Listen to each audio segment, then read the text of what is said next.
Hello दोस्तों, मेरा नाम है सचिन नेगी। आज मैं आपको कक्षा 10 का प्रमेय 6.2 कराऊंगा। दोस्तों, इस वाले प्रमेय को आधारभूत अनुपातिकता प्रमेय का विलोम भी कहते हैं।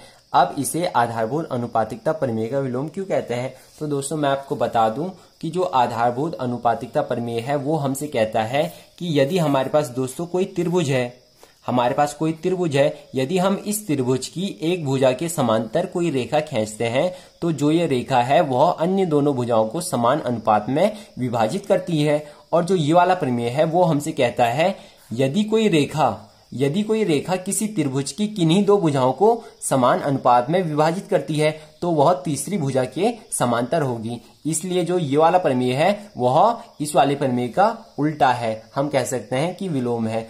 अब दोस्तों हम बात करते हैं कि इसकी जो डेफिनेशन है वो क्या है। वो है यदि कोई रेखा किसी त्रिभुज की किन्हीं दो भुजाओं को समान अनुपात में विभाजित करती है तो यह तीसरी भुजा के समांतर होती है। अब हम दोस्तों इसे कैसे सिद्ध करेंगे। अब हम दोस्तों अगर कोई भी प्रमेय सिद्ध करते हैं तो जो हमारा नंबर 1 हेडिंग आता है वो आता है दिया है, और हमें क्या क्या दिया है वो हम इसके बारे में लिखेंगे। यानी हम दिया है की जगह पे लिखेंगे त्रिभुज ABC में भुजा AB तथा भुजा AC को एक रेखा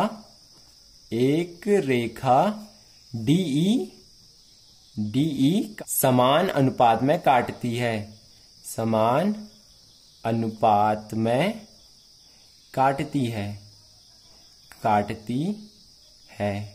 यानी त्रिभुज ABC में AB और AC भुजा को एक रेखा समान अनुपात में काटती है। तो हमारा यहां से क्या आएगा दोस्तों, हमारा आएगा AD, क्योंकि समान अनुपात में काटती है तो हमारा आएगा AD upon DB equal to AE upon EC। और दोस्तों जो हमारी दूसरी हेडिंग आती है वो आती है सिद्ध करना है। और हमने क्या सिद्ध करना है वो हमें प्रमेय की सेकंड लाइन से पता चल जाएगा। और हमारी सेकंड लाइन है यह तीसरी भुजा के समांतर होती है। यानी जो ये रेखा है उसे हमने तीसरी भुजा के समांतर सिद्ध करना है। यानी हमने सिद्ध करना है DE समांतर है BC के, ये हमने दोस्तों सिद्ध करना है। अब दोस्तों इसे सिद्ध करने के लिए हमें कुछ इसमें फेरबदल भी करना पड़ेगा चित्र में, उसे हम रचना द्वारा दिखाते हैं। रचना, अब हमारा दोस्तों रचना में क्या आएगा, हमने जो D वाला बिंदु है तो हम यहां पे लिखेंगे बिंदु D को AC भुजा के किसी बिंदु F पर मिलाते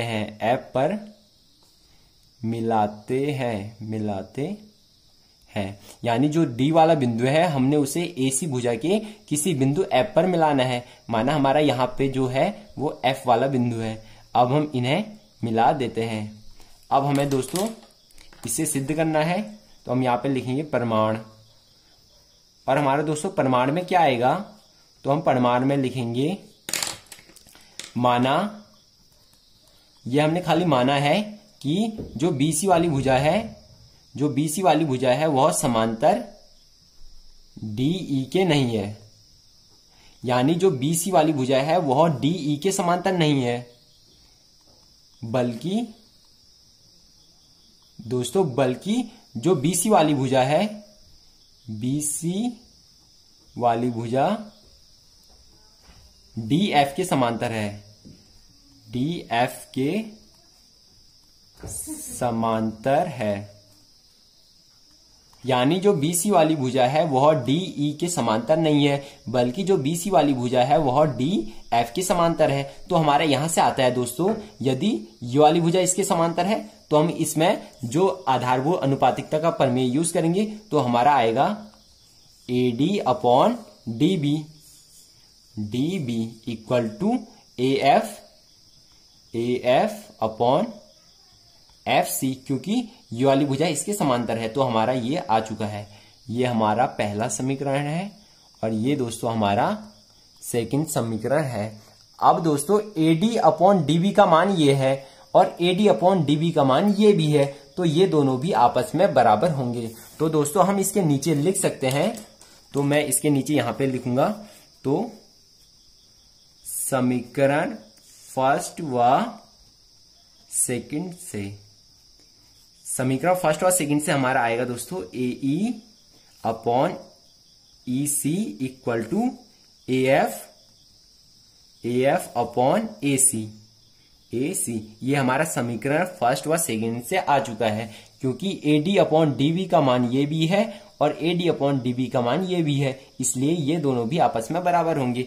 अब हम दोस्तों दोनों साइड एक एक प्लस कर देंगे, तो हमारा यहां से आता है AE upon EC plus 1 equal to AF upon AC plus 1। अब हम दोस्तों दोनों साइड प्लस 1 प्लस क्यों करेंगे, जैसे दोस्तों एग्जांपल के लिए 2 इक्वल टू 2 है, अगर हम दोस्तों दोनों साइड 1 1 प्लस करते हैं तो हमारा आता है 3 इक्वल टू 3। ये पहले भी बराबर था और अब भी बराबर है, इसलिए हम ऐसा कर सकते हैं। अगर हम दोस्तों दोनों साइड 1 1 प्लस करते हैं तो हमारा यहां से आता है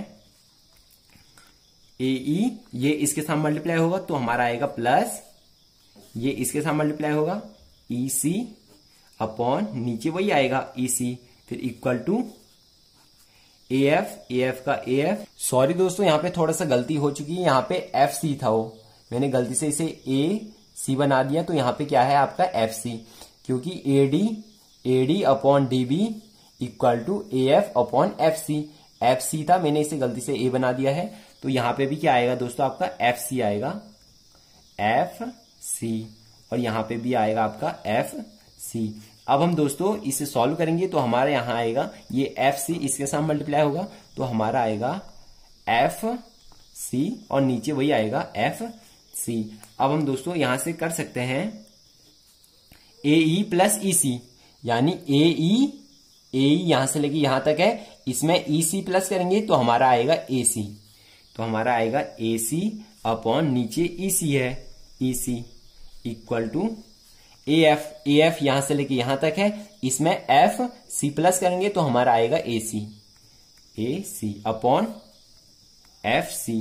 अब हम दोस्तों इसे सॉल्व करते हैं तो ये यहां मल्टीप्लाई होगा तो हमारा आएगा AC, पहले से ये है, ये यहां भागा में था तो इस साइड जाके मल्टीप्लाई में हो जाएगा, तो हमारा आएगा FC इक्वल टू, यहां AC पहले से ही है, ये इधर गया तो बन गया इंटू EC। अब दोनों साइड AC है तो कट जाएगा, तो इसलिए हमारा दोस्तों आता है FC इक्वल टू EC।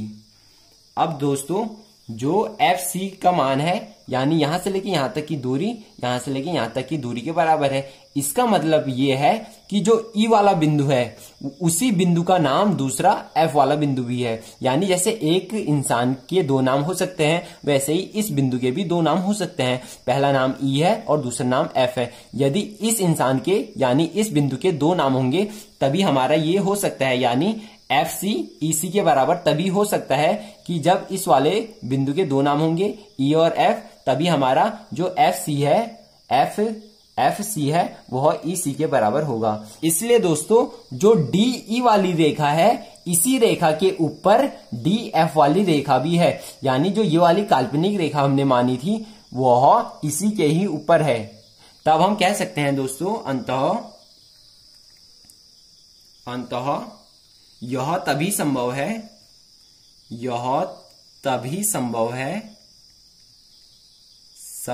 है जब DF, जो DF है वह DE के संपाती हो, यानी DE के ऊपर से हो।